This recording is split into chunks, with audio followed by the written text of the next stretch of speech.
संघ की तरफ से प्रशासन का ये ध्यान दिलाना चाहते हैं, जैसे भाई साहब ने कहा है शनि मंदिर के नीचे पुल है, बिना बरसात के भी पानी भरा रहता है। और एक ये जो हम 17 अक्टूबर को सेना के लिए रक्तदान शिविर लगा रहे हैं, इसमें बढ़ चढ़ के हिस्सा लें। और प्रशासन को शहर की जो बंदरों का आतंक है, कुत्तों का, उसके बारे में भी काम करना चाहिए। से जो शनि मंदिर का ये पुल है, ये यहाँ से सोनीपत से लेकर अम्बाड़ा तक सभी पुलों पर शेड लग चुके हैं, लेकिन इस पे शेड नहीं लगा, जो कि आए दिन इसमें बरसात में पानी भर जाता है और दुर्घटना होती है। मैंने जयवीर जी से, अध्यक्ष जी से इस बारे में बात की है। मानवाधिकार संस्था की तरफ से ये रेलवे का जो बड़ा अधिकारी है सोनीपत में, उनको ज्ञापन दिया जाएगा और इस शेड को पूरा करवाया जाएगा।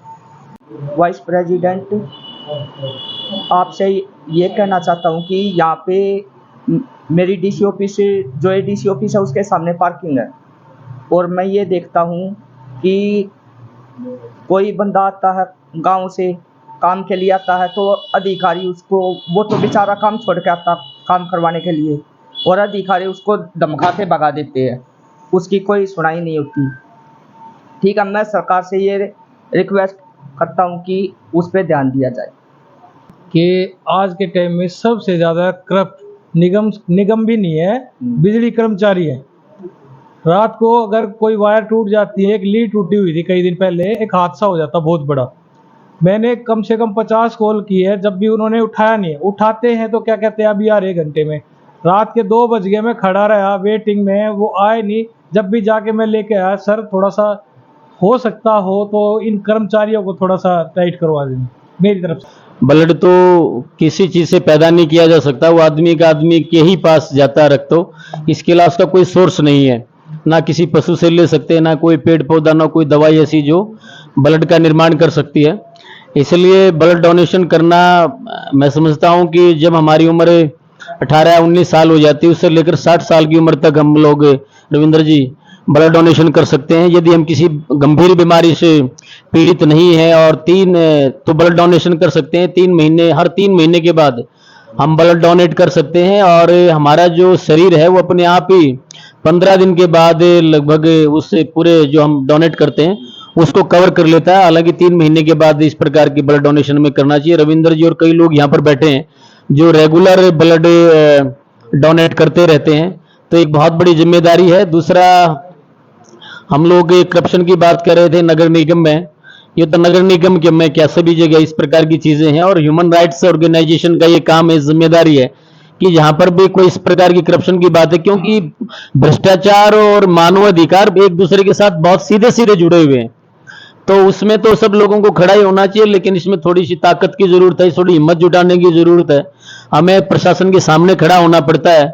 यहाँ पर बहुत सारे अधिकारियों की शिकायत वो आती हैं कि वो इतना करप्शन है, तहसील में देखो या दूसरी जगह पर देखो, नगर निगम में देखो, तो धरने की तो सब जगह ही जरूरत है। तो इसमें भी हम लोगों को एक इस प्रकार की जो बैठक होती है, तो कहीं ना कहीं ये चीजें जागरूक करती है हम लोगों को। तो मैं समझता हूँ कि छोटी छोटी चीजें आस पड़ोस में, उन चीजों को हम थोड़ा सा ध्यान से देख लेंगे तो मैं समझता हूँ कि ठीक रहता है। Thank you. जो चिंता का विषय ये है कि सोनीपत में सफाई की व्यवस्था नहीं है, सीवर जो हैं वो जाम रहते हैं, सड़कें टूटी हुई हैं, और ये निगम का ही सारा काम है जो बिल्कुल ना तो होता है तो सफाई से नहीं होता, जिम्मेदारी से नहीं करते, करप्शन उसमें बहुत ज़्यादा है, काम चोरी इतनी है। सफाई कर्मचारी जो आते हैं वो भी ना ढंग से झाड़ू लगाते हैं, ना कूड़ा उठाते हैं, जगह जगह गंद के ढेर हैं।